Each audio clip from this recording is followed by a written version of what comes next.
या. छान झाला नाही सलील मानसीचा साखरपुडा. हा मस्त झाला, मस्त सुटसुटीत छान. जोडा काय दिसत होता, झकास. अनुरूप आहेत एकमेकांना. आपली मानसी तशी गोडच आहे, पण मुलगा सुद्धा देखणा आहे आणि अदबशीर आहे. मला आवडला बाबा मुलगा. नाही, मुलगा एकदम शांत आहे, समजूतदार आहे. हो, मानसीची नक्की काळजी घेईल, खात्री आहे मला. खरं सांगू का, सलील की नाही मानसीच्या अगदी प्रेमात बुडून गेलाय बर का.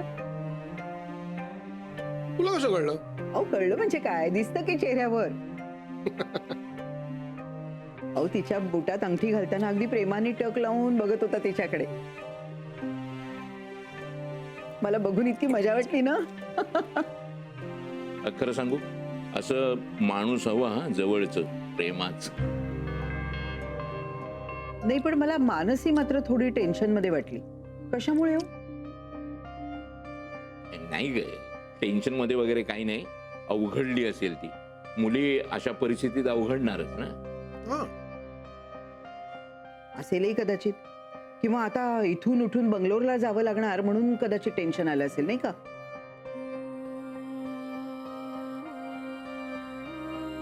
विक्रांत, तुला कसा वाटतो रे सलील? अरे सलील चांगला मुलगा आहे नाही.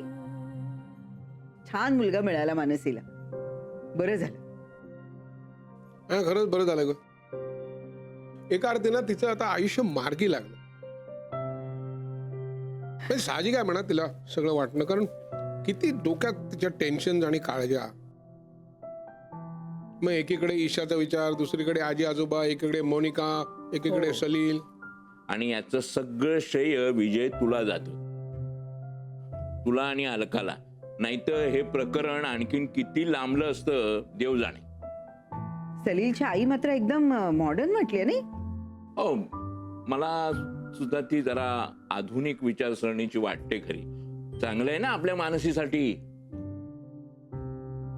अरे आम्ही दोनदा भेटलो ते ना, बोलायला त्याला फार चांगली बाई वाटली. पण काय दिसतं तसं नसतं ना. विशेषतः बायकांच्या बाबतीत तर अगदीच खरं आहे.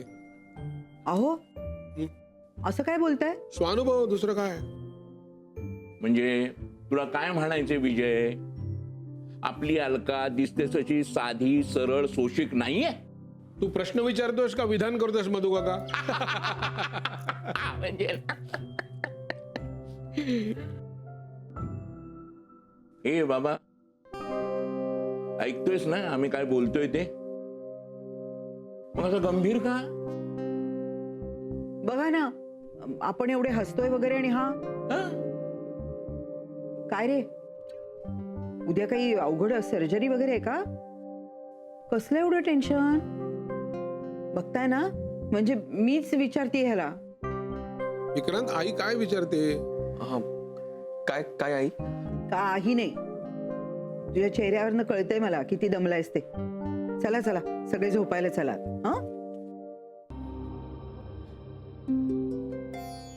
मनू, अगं किती वेळ तो फोन हातात घेऊन बसलीयस? तयारी कर ना, हॉस्पिटलला जायचंय ना. अगं हो जायचंय, पण हा सलील फोन उचलतच नाहीये. कधीची ट्राय करते मी. अगं तयारी करत असेल निघायची, म्हणून फोन नाही उचलायचा. आवरत असेल, गडबडीत असेल काहीतरी, म्हणून त्याला फोन ऐकू येत नसेल. करेल नंतर तो. तू तयारीला लाग बरं आधी. हे बरं आहे हा तुझं. म्हणजे मी जर सकाळच्या गडबडीत त्याचा फोन घेतला नसता तर तू मला ओरडली असतीस. ते महत्वाचं, त्याचा फोन आधी घे म्हणून. आता साखरपुडा झालाय तर मस्त जावयाची बाजू घेतीस तू. आपली नात चूक, पण जावई मात्र बरोबर. मला जावईच तसे मिळतात, त्यांची बाजू घ्यावी असे. मग मी काय करू? हो हो, अगदीच. ए आजी, मला ना ही अंगठी टाईट करायला जायचंय. आधी वाटलं होतं मी मॅनेज करेन, पण सारखी पडतीये ग. अगं आत्ताच कशाला करतेस? लग्न झाल्यावर तब्येत सुधारेल, मग होईल व्यवस्थित. काही नको, मग तर मी आत्ताच घट्ट करून घेते. म्हणजे यापेक्षा जाड व्हायचं नाहीये हे कायम लक्षात राहील माझ्या. काय ग तुम्ही पोरी, लग्न मानवणं असं म्हणतात त्याला, जाड होणं नाही. असू दे, काही नको. पण आता सलील फोन करेल तेव्हा ठरेल ना सगळं. मला कसा काय वेळ आहे त्यावर सगळं अवलंबून आहे. काय इतका काय बिझी आहे हा. थांब, परत फोन करते मी. वा वा वा, त्याच्याशी बोलणं होत नाहीये म्हणून तू सकाळी सकाळीच एवढी अस्वस्थ झालीयस हे बघून बरं वाटतंय बर का मला. काही जण आधी प्रेमात पडतात आणि मग लग्न ठरवतात. तू निदान साखरपुड्यानंतर तरी प्रेमात पडलीयस असं दिसतंय आता. आजी, तू पण ना. बरं, आता जर याने फोन उचलला तर तो तुझा खरा जावई. बघूया.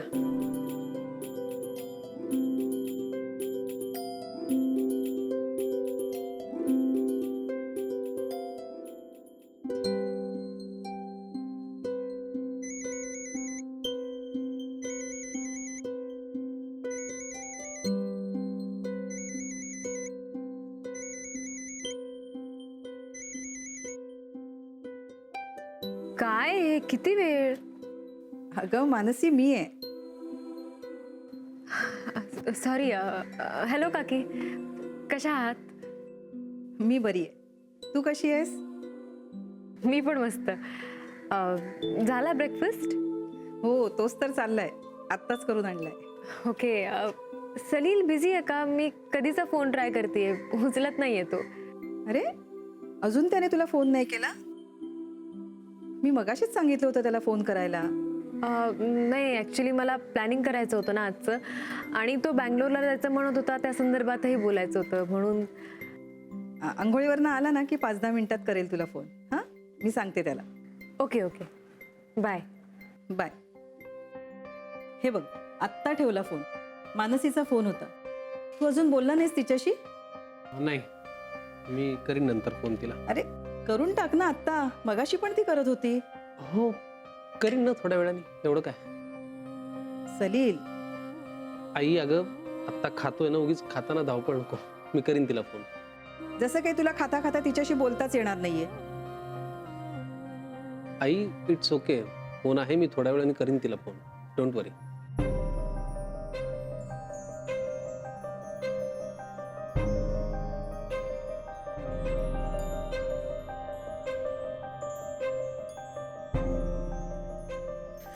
तोरण आणि सजावट 3000, केटरर 10,000, अंगठी 18,000, ताई आणि माझे कपडे 9,000. बापरे, बराच खर्च झालाय. तरी मी सांगत होतो की इतके महाग नको घ्यायला.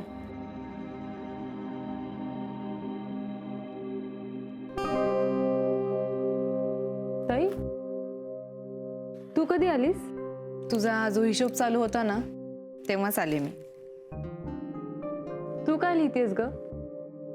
तू हिशोब लिहितेस का? त्या अंगठीचे आणि ड्रेसचे पैसे तू दिलेत ना, तर त्याचा हिशोब मी इथे लिहून ठेवलाय. मानसी, मी तो हिशोब करत नाहीये. आणि हे खर्च झालेत ना आता, त्याच्यावर विचार करून चर्चा करून काय होणार आहे का? तुला हे असं करून टिपिकल मिडल क्लास मेंटॅलिटी सारखी वागतेस. अगं, कळायला नको का आपण किती खर्च केलाय, कसा केलाय? मानसी, ह्या खर्चात मला अजिबात इंटरेस्ट नाहीये. माझ्या प्रश्नाचं उत्तर देताना नीट विचार करून बोला, कारण तुमचं हेच उत्तर अंतिम मानलं जाणार आहे. Doctor Vikrant, yes ma'am. तुमचं काय म्हणणं आहे? मला डिवोर्स तर हवाच आहे, पण मला ईशाची कस्टडी सुद्धा हवी आहे.